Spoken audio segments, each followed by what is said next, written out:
Hi, my name is Jim Ave, and I am the teacher for concussion in sports. I want to welcome you to class. In this video, I'm going to introduce myself and the class, and then I'll have another video where I'll talk about the details of our class. I've been a certified athletic trainer through the National Athletic Trainers Association for about 20 years. And during my time as an athletic trainer, I've dealt with a lot of concussions. I've dealt with student athletes at various levels who have had concussions. I've worked with the coaches and the parents of the students or athletes who have had concussions. So I hope to impart my wisdom and understanding of concussions to you. Concussions are a very popular sport nowadays. There's not a day that goes by that there's not a story on the local or national news, Facebook or Twitter or some other social media site that talks about somebody sustaining concussion. And you'll see a football player as their helmet flies off and those type of things. So this is a very important and popular topic, and I hope to provide you with quite a bit of information that's useful and practical about concussions.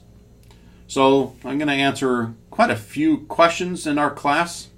The first one, the obvious one, what is a concussion?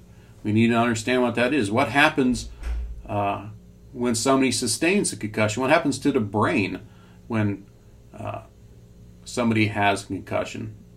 What are the common signs and symptoms for a concussion? Now, some medical terminology. A sign is something that I can see, touch, or feel, or observe.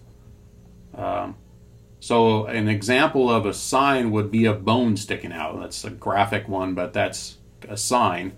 Something else, somebody else can see, touch, or experience. Whereas a symptom is something only the other person, the patient, can experience or feel. So pain is an example of a symptom.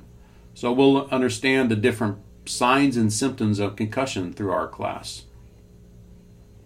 So what are the possible short-term and long-term effects that can happen to somebody when they have a concussion? What can happen to them? The short-term, headaches, those type of things. But the long-term, what can happen? I mean, there's some people that have had concussions. You see them on the news that where they've had multiple concussions and they have some serious problems going on. So we'll talk about those too.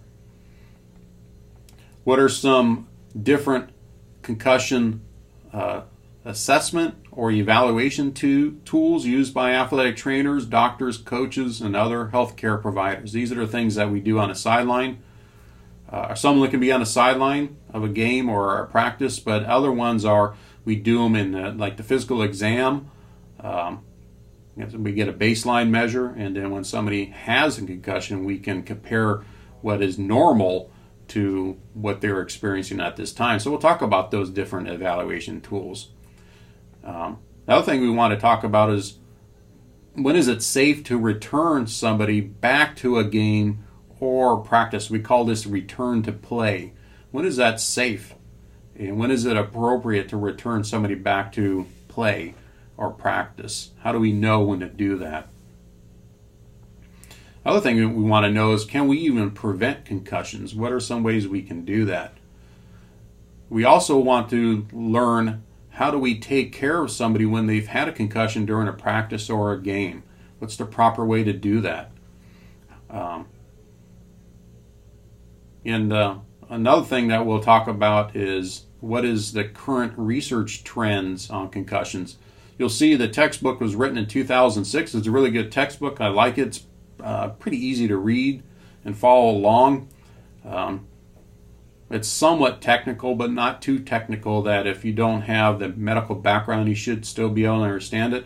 But it was written in 2006. A lot of research has been done since 2006. So we'll talk about what are some current research trends from 2006 on that will affect the way that we take care of people who have had a concussion.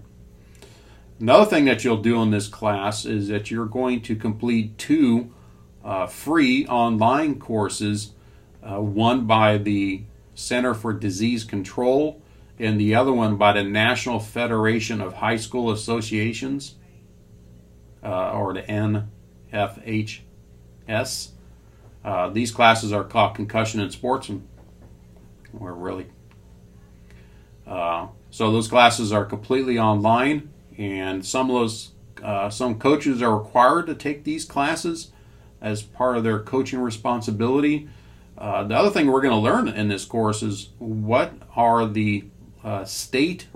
is your state requirement about concussions. That'll be part of one of the assignments that you'll take, or complete, I should say. And it's also covered in these courses, these online courses. So I hope that this class will be helpful and practical to you.